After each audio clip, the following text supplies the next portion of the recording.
Liberalism is a sin. Father Felix, Sarda y Salvany. Chapter 2. What is liberalism? Protestantism naturally begets toleration of error. Rejecting the principle of authority in religion, it has neither criterion nor definition of faith. On the principle that every individual or sect may interpret the deposit of revelation according to the dictates of private judgment, it gives birth to endless differences and contradictions. Impelled by the law of its own impotence, through lack of any decisive voice of authority in matters of faith, it is forced to recognize as valid and orthodox any belief that springs from the exercise of private judgment. Therefore does it finally arrive by force of its own premises at the conclusion that one creed is as good as another. It then seeks to shelter its inconsistency under the false plea of liberty of conscience. Belief is not imposed by a legitimately and divinely constituted authority, but springs directly and freely from the unrestricted exercise of the individual's reason or caprice upon the subject matter of revelation. The individual or sect interprets it as it pleases, rejecting or accepting what it chooses. This is popularly called liberty of conscience. Accepting this principle, infidelity on the same plea rejects all revelation, and Protestantism, which handed over the premise, is powerless to protest against the conclusion. For it is clear that one who, under the plea of rational liberty, has the right to repudiate any part of revelation that may displease him, cannot logically quarrel with one who, on the same ground, repudiates the whole. If one creed is as good as another on the plea of rational liberty, on the same plea no creed is as good as any. Taking the field with this fatal weapon of rationalism, infidelity has stormed and taken the very citadel of Protestantism, helpless against the foe of its own making. As a result, we find amongst the people of this country, excepting the well-formed Catholics, of course, that authoritative and positive religion has met with utter disaster, and that religious beliefs or unbeliefs have come to be mere matters of opinion, wherein there are always essential differences, each one being free to make or unmake his own creed, or accept no creed. Such is the mainspring of the heresy constantly dinned into our ears, flooding our current literature and our press. It is against this that we have to be perpetually vigilant, the more so because it insidiously attacks us on the grounds of a false charity and in the name of a false liberty. Nor does it appeal to us only on the ground of religious toleration. The principle ramifies in many directions, striking root into our domestic, civil, and political life, whose vigor and health depend upon the nourishing and sustaining power of religion. For religion is the bond which unites us to God, the source and end of all good. And infidelity, whether virtual as in Protestantism or explicit as in agnosticism, severs the bond which binds men to God and seeks to build human society on the foundations of man's absolute independence. Hence we find liberalism's laying down as the basis of its propaganda the following principles. 1. The absolute sovereignty of the individual in his entire independence of God and God's authority. 2. The absolute sovereignty of society in its entire independence of everything which does not proceed from itself.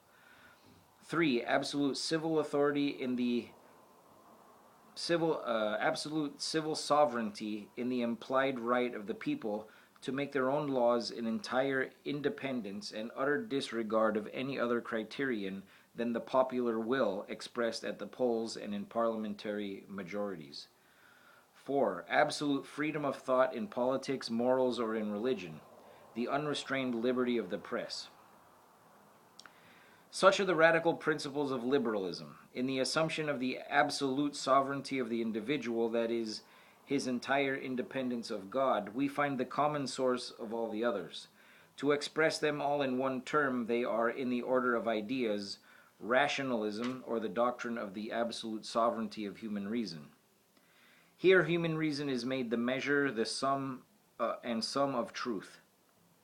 Hence we have individual, social, and political rationalism, the corrupt fountainhead of liberalist principles, which are absolute freedom of worship, the supremacy of the state, secular education repudiating any connection with religion, marriage sanctioned and legitimized by the state alone, etc.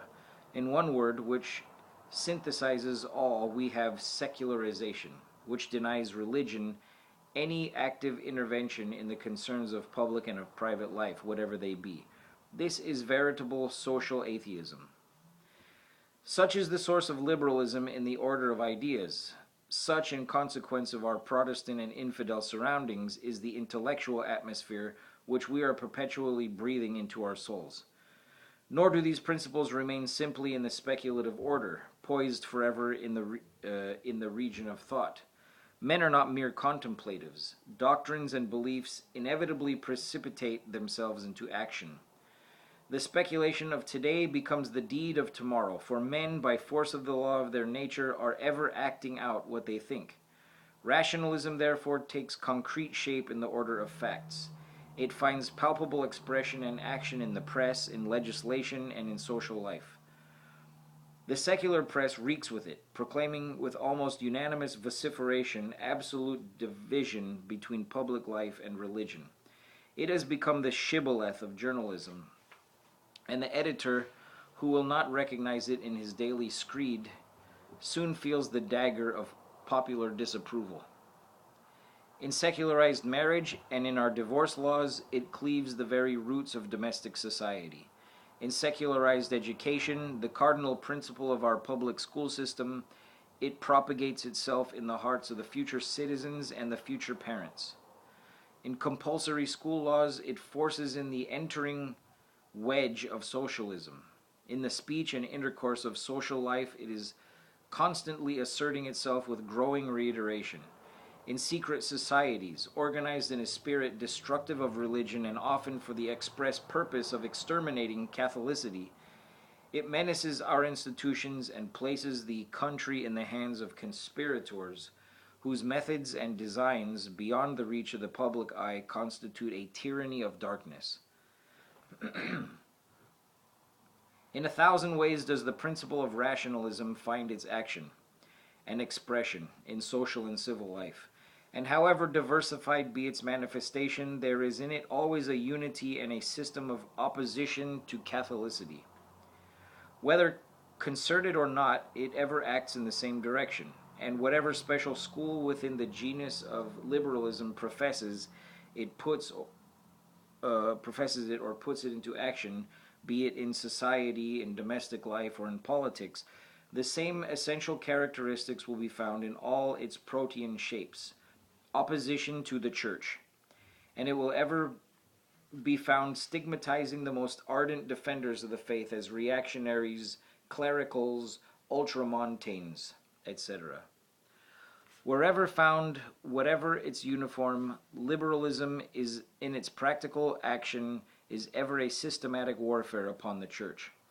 Whether it intrigue, whether it legislate, whether it orate or assassinate, whether it call itself liberty or government or the state or humanity or reason or whatnot, its fundamental characteristic is an uncompromising opposition to the church.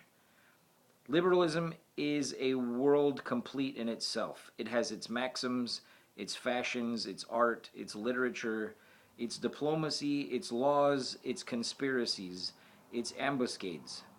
It is the world of Lucifer, disguised in our times under the name of liberalism, in radical opposition and in perpetual warfare against that society composed of the children of God, the Church of Jesus Christ.